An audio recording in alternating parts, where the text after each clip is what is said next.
Oi, eu sou Guta Cavalcante e você está no canal Doramas, Gatos e tudo mais. Hoje vou falar um pouco sobre um dorama que, apesar de já estar no catálogo do Viki há um bom tempo, está sendo redescoberto agora, já que acaba de estrear na Netflix, que produziu e lançará em breve a sua segunda temporada. E este dorama que está chamando a atenção de muita gente neste momento é o excelente A Classe dos Heróis Fracos. E este é mais um daqueles doramas que mostram que, mesmo que para muitas pessoas os anos do ensino médio remetam a boas recordações de amizades e primeiros amores, para outras, esse é um período infernal e terrivelmente traumatizante. Mas A Classe dos Heróis Fracos se diferencia da maioria dos outros doramas que abordam esse tema pela qualidade excepcional do roteiro e da direção, que nos entrega a história de forma ágil, sem se tornar superficial. Mas, antes de falar sobre esse dorama incrível, vou agradecer a Carol do Black Cat Cuts, que é a pessoa responsável pela edição de todos os vídeos aqui do canal, e que também passou meses insistindo para que eu assistisse A Classe dos Heróis Fracos. Carol tinha razão, esse dorama é imperdível e eu adorei. E agora sim, vamos iniciar o vídeo. A Classe dos Heróis Fracos é uma produção sul-coreana de 2022, baseada na webtoon Weak Hero, de Seo Pass e Kim Jin-sok, que foi publicada em 2018. A adaptação ficou por conta de Yoo Soo-min, que além do roteiro, também foi o responsável pela direção do dorama. O dorama conta com um excelente elenco que tem à frente Park Ji-hoon, de A Distância, a Primavera é Verde e Love Song for Illusion, Choi Hyun-wook, de Melancia Cintilante, Meu Querido Nemesis, e Hong Kyung, de Our Summer e A Fábrica de Fake News. E esse é o nosso trio de heróis, ou quase isso. Começamos acompanhando Yoon Seon, personagem de Park Ji-hoon, um jovem com uma personalidade que eu acho que poderia chamar de soturna. Mantendo sempre uma inexpressividade quase absoluta, ele nunca sorri, não tem amigos e só interage com o mundo ao redor o mínimo necessário. Mas ele é um garoto inteligente, estudioso e um excelente aluno.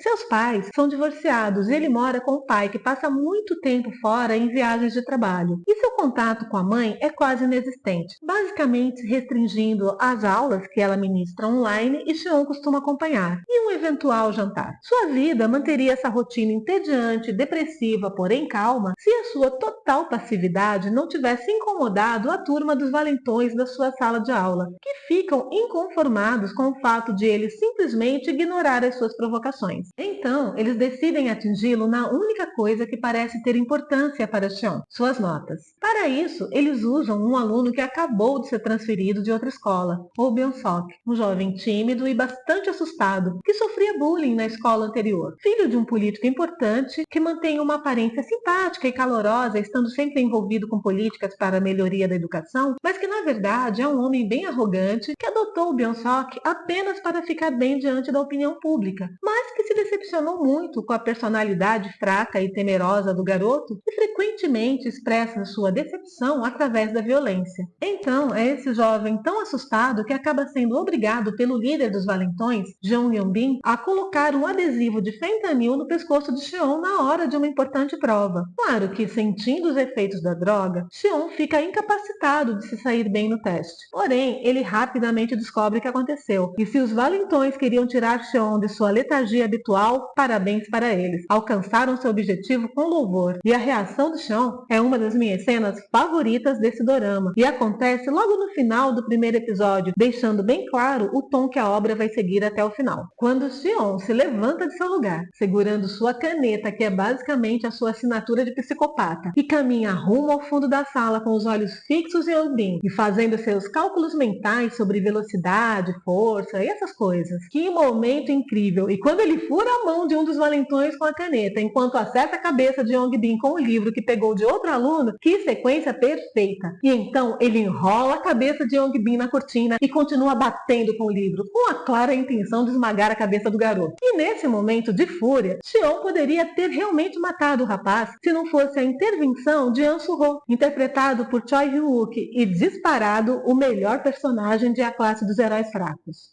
Soo-ho costuma se sentar na última carteira próxima à porta e costuma dormir durante as aulas. Acontece que ele trabalha em um restaurante à noite e também faz entregas em alguns dias da semana. Nesses dias, inclusive, ele nem volta para casa e prefere ir direto para a escola, onde junta 3 carteiras e improvisa uma cama. Mas mesmo dormindo sempre que pode, ele mantém uma personalidade alegre e cativante. E Como lutava MMA, ele continua se mantendo bem fisicamente, o que lhe garante a admiração e o respeito dos outros alunos, além do sucesso com as garotas. E é com essa autoridade que ele intervém e evita o pior. Ele acaba funcionando como uma espécie de anjo da guarda de Xion, evitando que aquele momento de fúria resultasse em consequências irreversíveis. Suho não procura confusão, muito pelo contrário, usa suas habilidades para evitar os conflitos, sempre que possível. Mas quando não é possível evitar, ele se garante muito bem. E é em torno destes 3 jovens que a história se desenrola. Após um incidente, Yongbin e seu nariz quebrado é transferido para outro colégio, mas não esquece o ocorrido e está determinado a se vingar de Xion. E o que começa com a contratação de alguns delinquentes para dar uma lição em Xion, acaba escalando e envolvendo pessoas cada vez mais perigosas, envolvidas com crimes de verdade e para as quais a vida de qualquer um desses jovens tem muito pouco valor. Ao mesmo tempo, acompanhamos o nascimento de uma amizade muito forte entre os 3 protagonistas, a partir do momento que Byung-seok, ao ver que Xion seria espancado pelos jovens pagos por Yongbin, pede ajuda a Suho, inclusive lhe oferecendo dinheiro.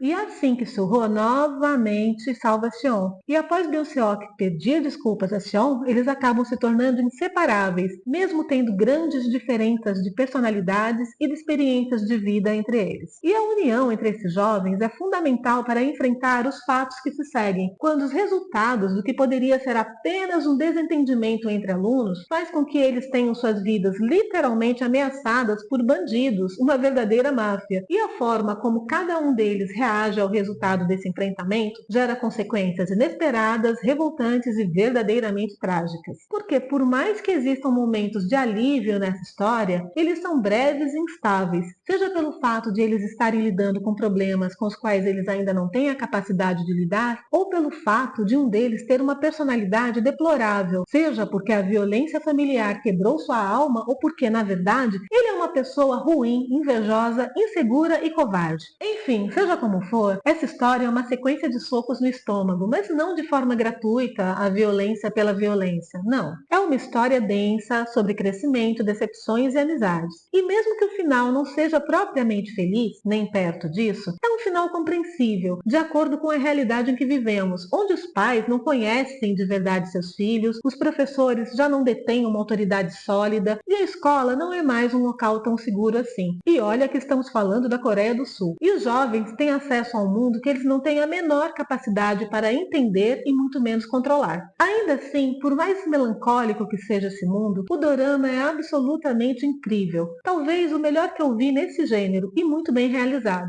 Tecnicamente repreensível, com uma bela fotografia, lutas bem coreografadas, uma direção segura e ótimos diálogos. São apenas 10 episódios, mas tudo o que você precisa saber sobre a história está ali. Ah, e ainda tem uma trilha sonora maravilhosa que pontua com perfeição a trajetória dos personagens. No final, a classe dos heróis fracos nos dá uma visão um tanto assustadora da juventude, e confesso que me fez refletir que talvez o acúmulo dos anos nos faça passar a ter uma visão romantizada do passado, e principalmente desse período da juventude, fazendo com que nos lembremos dela dessa forma romântica e alegre, mas que talvez, só talvez, se pensarmos com um pouquinho mais de afinco, percebamos que a dor sempre esteve lá, mais para alguns do que para outros com certeza, mas definitivamente presente no que muitas vezes nos lembramos como os melhores anos das nossas vidas. A classe dos heróis fracos não é o tipo de dorama que agrada a todo mundo, e muitas pessoas mais sensíveis provavelmente irão evitá-lo. Mas para quem gosta de uma boa história e suporta ser lembrado de que a vida não é composta apenas por lindas pétalas de cerejeiras e guarda-chuvas amarelos, esta é uma excelente opção. Mas e você? Já assistiu a classe dos heróis fracos? Está aguardando ansiosamente a segunda temporada assim como eu? Bem, já está bem pertinho, quase chegando. Estreia dia 25 deste mês, estamos em abril, e dependendo de quando você estiver vendo este vídeo, até já estreou. E eu só espero que a segunda temporada seja tão boa quanto a primeira, ou pelo menos não a estrague. Mas, como isto aqui não é uma produção da Marvel, então acho que podemos ficar razoavelmente tranquilos. E se você ficou aqui até agora, meu muito obrigada, e antes de sair, não esqueça de deixar seu like, compartilhar o vídeo com outras pessoas dorameiras, independentemente de como elas se recordam do ensino médio, e se inscrever no canal, caso ainda não esteja inscrito. Na descrição vou deixar mais algumas informações sobre a classe dos heróis fracos. Por hoje é só, até o próximo vídeo e tchau!